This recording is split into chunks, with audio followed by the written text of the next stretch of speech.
We had a client spending over $60,000 a month, and with one single shift in their webinar strategy, we doubled their cash collected to over $400,000. And of course, I'm gonna show you the proof right here in this laptop, but this video is gonna share exactly how they did that and the one shift that they made that changed everything. And thanks for being here. If you're new to the channel, we help you make more money with your live events, webinars, and Facebook ads. And you're probably wondering, what is the one shift that changed their business? Well, let me give you a backstory on this client. So when we first started working with this client, this was about 6 months ago or so, and the goal was to do weekly webinars at that time, right? And so what ended up happening is the first webinar that you usually run, it's always kind of like a big test, right? We typically spend about $10,000 and we will test a webinar and we will wait at least a week before running another one or making changes and setting up the ads to run the second one. And after about a week of the very first webinar that we ran, it took at least 10 days to get a single sale. So the first week, we completely thought it was an absolute bomb, right? And so of course, we go back to the drawing board, we start to tweak stuff, we start to change stuff, we start to change the presentation, we change some of the ads, we change some of the messaging, and that 10th day, we end up getting our first sale. And now keep in mind, this client has $15,000 to $25,000 ticket sales, right? And so one sale can change everything. One $25,000 sale can turn it from a 0 to a 2.5x. And so we got that sale, and then a couple weeks later, we ended up getting another sale and another sale. And the webinar actually ended up at a 5 or a 6x ROAS, right? Not bad. But in that time, we actually launched the second webinar. And to our surprise, the same thing happened. We ran the webinar. After about a week, not a single sale happened. And so all of us are thinking, okay, these webinars aren't working. They're a complete failure. They're a complete bomb. What do we do? How do we change this? And so each time we would wait 2 to 3 weeks, and then you'd see this trickle of sales start to come in. And every webinar, after about a month, would end up around a 5 or 6x ROAS. And we do this pattern for, no lie, 6 months, knowing that this is something that happens a lot. Second month, we try it again. Same thing, 3-4 weeks to get all of the revenue back into the business. And again, we start doing this over and over and over. And finally we say, all right, what we're gonna do is just stop doing one and waiting a week or two and hoping that it brings in money.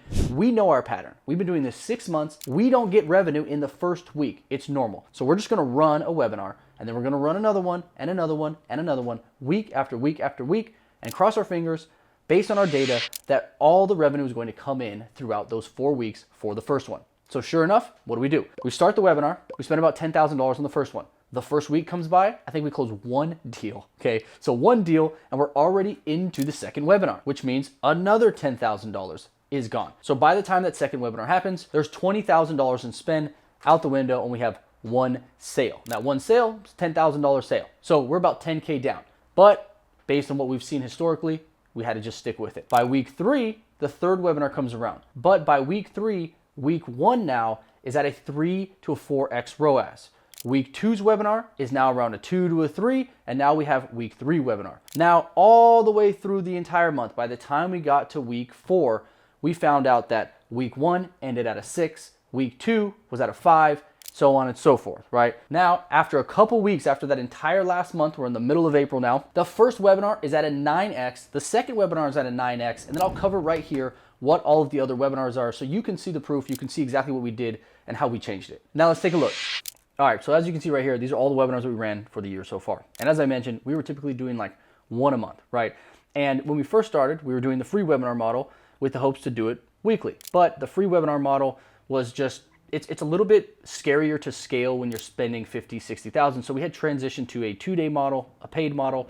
And so as you can see right here, in January, we did the paid 2-day. And again, this is only once a month that we were doing it because we had more faith that spending for ticket prices on like a 2-day, you're not gonna blow out your cost and you're not gonna get a bunch of like shitty leads because people are actually paying to be there. And so we were willing to spend basically $60,000 in January. And as you can see, we pulled in $283,000, which, don't get me wrong, is not bad at a 5.7x ROAS.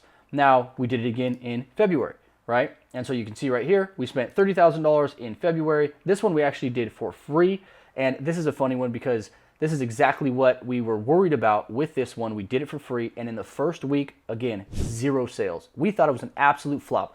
And keep in mind, after 6 months of doing this, we are too stupid to realize that this is just the trend and we get scared every single time, right? So $23,000 we made $148,000 at a 5.3. So you can see that almost every single webinar we ran performed really, really well.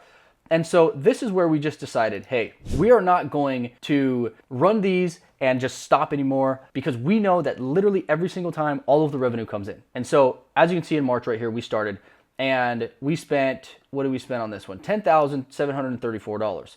We ended up with $100,004, $9.7x ROAS, right? Now, keep in mind, this is after about 4 or 5 weeks after the webinar, right? And so we stuck with it. And again, right here, we spent $8,000. And just so you can see, basically $8,000 spend means that we were scared of the results again. And so what I did was I actually pulled that spend back a little bit because we hadn't seen a close in the first week. And so $8,000 in spend, we end up with $80,000 at a 9.3x ROAS. And so as you can see this trend, as we waited to 2 or 3 weeks, to 3 or 4 weeks, all of the sales ended up coming in. And so us continuously sticking with it, now you see March 17th, we did $15,000 in spend. And so the incremental spends you can see are where we finally started to realize that the webinar from 2 ago was actually driving in results, and we started to push that spend. And so $15,000 in spend with $146,000 at a 9.6. Then we had $11,000 in spend, $51,000, 4.6. Now it was a little bit lower, but who's complaining about a 4.6? And $15,000 in spend, almost $16,000, $80,000 in revenue with a 5x ROAS. And keep in mind, this was only 2 weeks ago, so there's going to be more revenue that tends to filter in. And if I grab all of these, we're looking at $462,000 in revenue with $448,000 in cash collected with 1 month of doing weekly webinars. Now, this isn't the only thing that we changed, to be clear. There were a few different things within the offer that we ended up changing. And so initially what we were doing was we were just selling a traditional coaching product. And with traditional coaching, you're basically really relying on trust, and that's why things like webinars end up working. But what we changed was we went from traditional coaching to done for you options inside of the program, meaning that we were actually going to close the deals for them. We were going to give them things that they basically didn't have to do. And so what really changed by being able to do done for you, it allows us to change our messaging, right? It allows us to talk to a higher level individual, of somebody who has the capital but doesn't want to take the time. With coaching, it's a little bit different. You're basically trying to convince somebody that you're the guy as opposed to everybody else that they should choose, and then they have to trust you when they get on the webinar and they move forward. With done for you, it's like, hey, you don't need necessarily me, but we're the only company that does all of this for you. So if you're interested in investing, you can come to us. We basically do it all for you, and we hand you a business in a box, right? And so that change right there allowed us to, one, go after a much higher quality audience. We could say, hey, if you have $25,000, if you have $50,000 in cash and you want to put it to work and you don't want to buy real estate, you don't want to buy stocks, you don't want to buy crypto, you want to do a business, but you don't want to deal with employees, we do it all for you. And the way that we position this isn't so much of a webinar, right? Most webinars, they're built for like teaching. So people feel like they're going to come to the webinar and actually learn something. When you do a done for you type offer, you're positioning it as a presentation. So you're literally telling them, I'm going to pitch you, come learn about this opportunity, right? So the way it's positioned is a done for you opportunity where if you have the capital, you want to invest, we do X, Y, and Z and hand you a business in a box. Come watch the presentation on how it works. And so what happens there is that your audience is framed going into the presentation that at the end of it, they're going to get pitched. This is not a normal traditional webinar where you're teaching and then like you have to kind of transition to a pitch. You're basically, they show up ready to get pitched. If the opportunity sounds like something interesting to you, click the link below, register, and we'll see you there. That's basically how it's positioned, right? And by doing this, higher quality lead, better messaging, and higher close rates because they're ready to get sold at the end. And as a result, as you can see here, we've got $448,000 in cash collected, which is double what we did before. Our highest month with the 1 day or the 2 day paid one was $200,000 with the same spend. I'll just show you the spend here so you know I'm not bullshitting you. 61,000 in comparison to 58, right? But in overall, our average ROAS here was a 7.6. And so by doing a weekly webinar, we were able to keep that consistency, keep the momentum going, keep the calendars filled up, and then by changing the offer, bring in a done for you element. Now your whole business doesn't have to be done for you, but bring in a done for you element where people feel like they don't have to do everything. You can attract a higher quality lead, you can change your messaging, and you can double your close rates basically overnight and double your cash collected because you're just transitioning from coaching to done for you.